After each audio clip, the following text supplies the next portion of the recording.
Di-stream Alam ko na may colon cancer Titan. siya. Stage 3 New na daw. Titan. Alam mo rin ba na nagtatanong-tanong siya sa ibang kamag-anak natin? He's kung so saan ka strong, nakatira guys. ngayon? Look. Hindi. At wala na akong pakialam doon. Ira, huwag mo namang sabihin yan. Bakit? Sino bang unang nagpalaya sa akin sa bahay niya? Di ba siya rin naman mismo? Sino bang may sabi na wag na akong magpakita sa kanya? Okay. See Siya rin that? naman, diba? Kaya Is bakit so- ako hinahanap ngayon? Para so- sumbatan na naman sa lahat ng mga ginastos niya sa akin?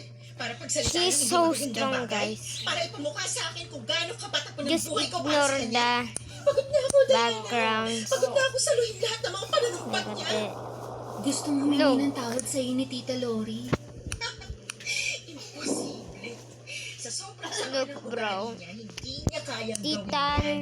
Kasi Pumpkin wala namang versus ibang importante Stream. sa kanya kundi ang sarili niya. Let's see. Nagkausap kasi si Mommy at si Tita Lori. Ang sabi daw ni Tita Lori, Oh, niya raw, look at malapit na siyang that. mamatay.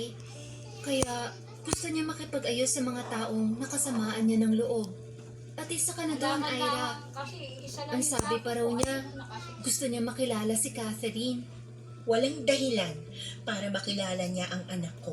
Baka nakakalimutan niya ng mga ibang buhay ni Catherine at humingi ako ng Kill them, kill him, kill him.